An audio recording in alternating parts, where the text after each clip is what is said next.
अस्सलाम वालेकुम स्टूडेंट्स। ये आपको मैं आप क्लास 6 का जो है मैथ्स पढ़ाने जा रहा हूँ। आपकी बुक है काउंटडाउन की।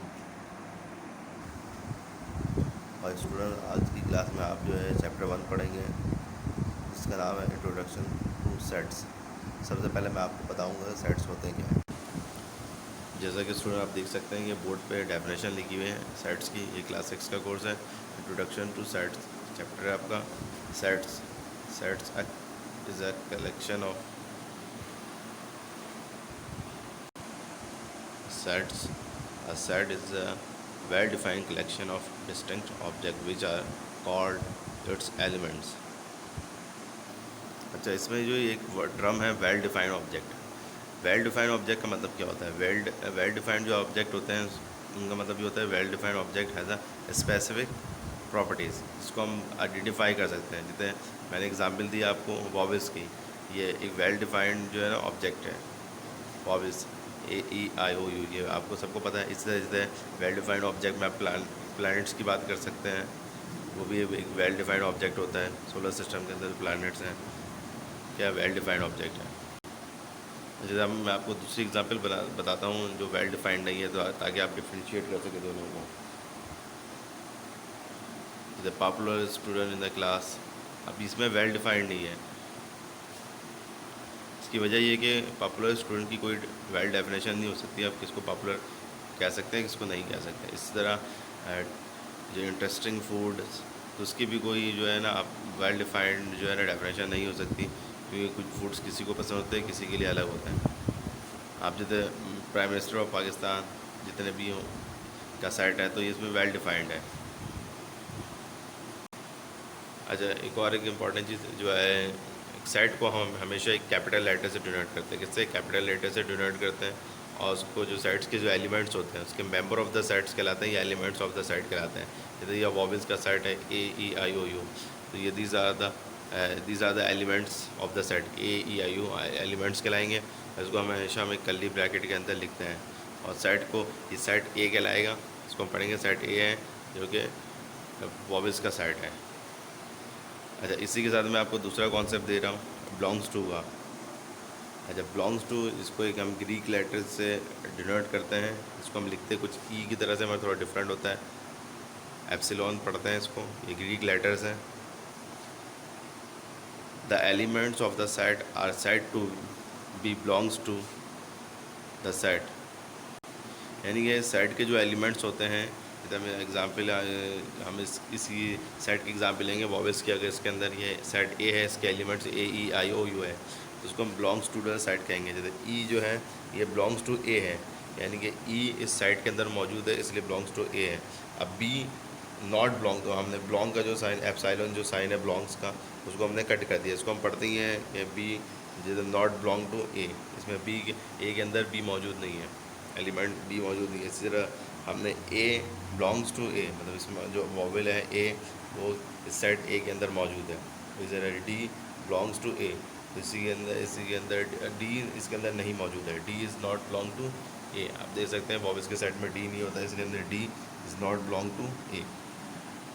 सेट के अंदर जो भी एलिमेंट्स होते हैं उसको बिलोंग्स टू का जो सैम्पल होता है उससे डिनोट करते हैं कि E A के अंदर मौजूद है, E बिलोंग्स टू A। इसका मतलब E एक मेंबर है किसका? A का। अगर स्टूडेंट्स, यहाँ पर ये कुछ इम्पोर्टेंट सेट्स हैं जिसके बारे में आपको जानना बहुत ज़रूरी है। सबसे पहले जो है सेट ऑफ नेचुरल नंबर्स है। सेट ऑफ नेचुरल नंबर जो होते हैं ये 1 से पॉजिटिव नंबर्स होते हैं, और ये 1 से शुरू होते हैं, 1 2 3 4 5 6, और ये कंटिन्यू रहता है, इनफाइनाइट होता है, इनकी कोई लिमिट नहीं होती। कोई बस 1 से शुरू स्टार्टिंग पॉइंट होता है 1, तो हम 1 से लेके ऑनवर्ड जितने भी पॉजिटिव नंबर सारे नेचुरल नंबर होते हैं, और इसको हम n से डिनोट करते हैं। दूसरे जो है हमारे पास होल नंबर का सेट्स है। ये भी बस नेचुरल नंबर की तरह होता है, बस में डिफरेंस ये होता है कि इसके अंदर 0 से स्टार्ट होता है। वो नेचुरल नंबर 1 से स्टार्ट होता है, ये होल नंबर W से रिप्रेजेंट करते हैं, और ये 0 से स्टार्ट होता है, 0 1 2 3 और ऑनवर्ड चलता रहता है ये।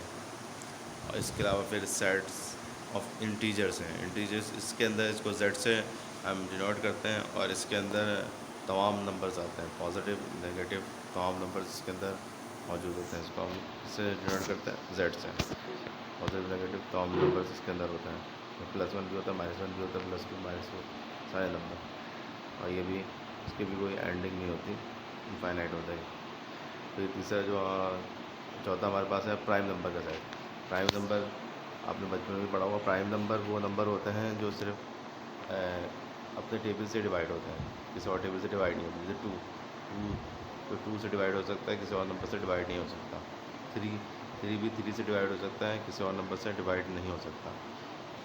या 5 है, 5 देखिए 4 नहीं है, क्यों 4 इसलिए नहीं है प्राइम नंबर की, 4 को हम 2 से भी डिवाइड कर सकते हैं और 4 से भी डिवाइड हो सकता है, इसलिए 4 प्राइम नंबर नहीं है। 5 है प्राइम नंबर, इसी अपने टेबल में आता है। इसीलिए 7 भी प्राइम नंबर है, सिर्फ 7 से डिवाइड होता है। 6 प्राइम नंबर नहीं है, क्यों 6 2 की टेबल में भी आता है, 3 की टेबल में भी आता है और 6 से भी डिवाइड हो सकता है, इसलिए 6 प्राइम नंबर नहीं है। 7 है, 11 है, ये सारे क्या प्राइम नंबर हैं और ये भी कंटिन्यू है, चलते रहते हैं। 11 के बाद जैसे 13 भी प्राइम नंबर होता है हमारे पास।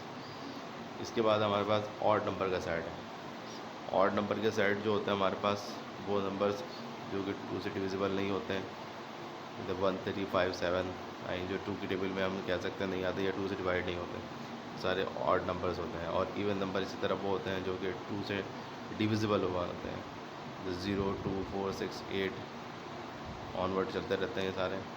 ये सारे क्या है, इवन नंबर है।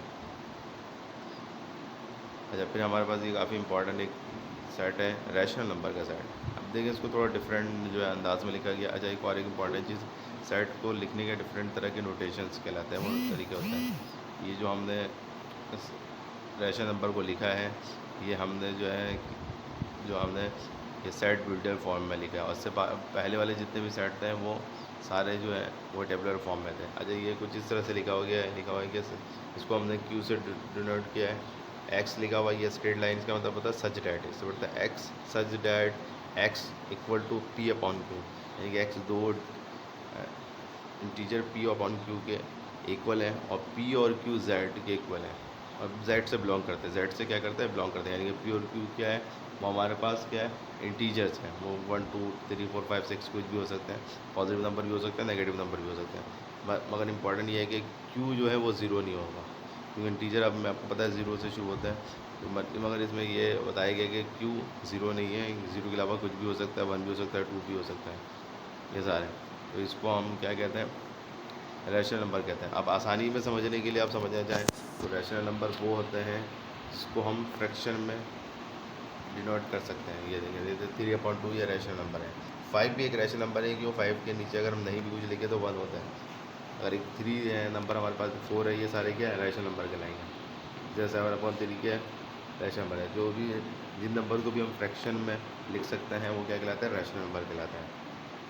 फिर हमारे पास दूसरे हैं इर्रेशनल नंबर, यानी बिल्कुल इसी तरह से लिखा हुआ है x such that x belong to P upon Q belong to Z और Q is not equal to 0। इसमें लिखा हुआ है कि एक्स जो है ना is not equal to P upon Q, यानी कि इसमें डिफरेंस क्या है कि हम जो हमारे पास ये इर्रेशनल नंबर होते हैं उसको हम फ्रैक्शन में नहीं लिख सकते हैं। तो एग्जाम्पल है √8, इसको हम फ्रैक्शन में नहीं कर सकते हैं। इसमें या तो रूट आते हैं या कुछ स्पेसिफिक वैल्यू, जैसे पाई की वैल्यू है, इसको भी हम फ्रैक्शन में हम रिप्रेजेंट नहीं कर सकते हैं। ये पाई है, जैसे √2/5 है, ये रूट के अंदर आ रहा है, इसको भी हम फ्रैक्शन में डिफाइन नहीं कर सकते हैं। इसके ज़्यादातर जो इटरेशन नंबर होते हैं वो मोस्टली क्या होते हैं, स्क्वायर रूट के अंदर होते हैं। और कुछ वैल्यूज़ ऐसी भी होती हैं जो अलग से, जैसे पाई की वैल्यूज़ दी है जैसी भी होती है। ये सारी क्या है हमारे पास रैशनल नंबर, इर्रेशनल नंबर्स हैं।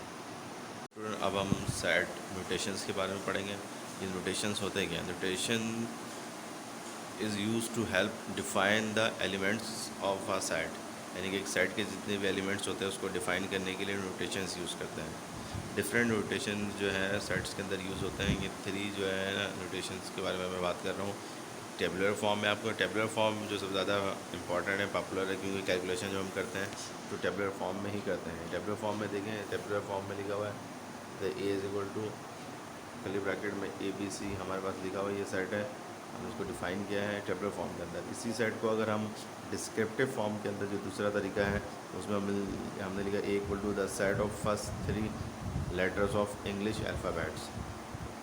इसी सेट्स को हमने किसके डिस्क्रिप्टिव फॉर्म में प्रेजेंट किया। इसी तरह और एक तरीका है सेट को लिखने का, वो भी काफ़ी ज़्यादा यूज़ होता है, अक्सर जो है ना बुक्स में इस तरह से चीज़ें लिखी होती हैं।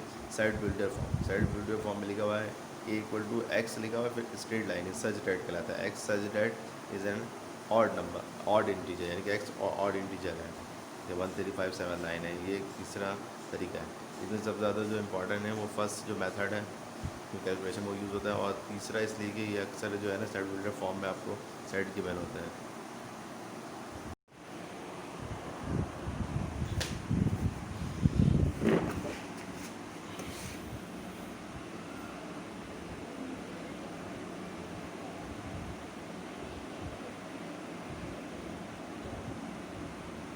स्टूडेंट, आपको आज जितना कुछ पढ़ाया गया है वो सारे काम आपको करने हैं। और सबसे पहले आपको एक पेज छोड़ना है कॉपी में, और फिर आपको टाइटल पेज वो आपको मिड टर्म की हेडिंग डालनी है। फिर आपको टाइटल पेज बनाना है चैप्टर 1 का, इंट्रोडक्शन टू सेट। अच्छा सा टाइटल पेज बनाइएगा।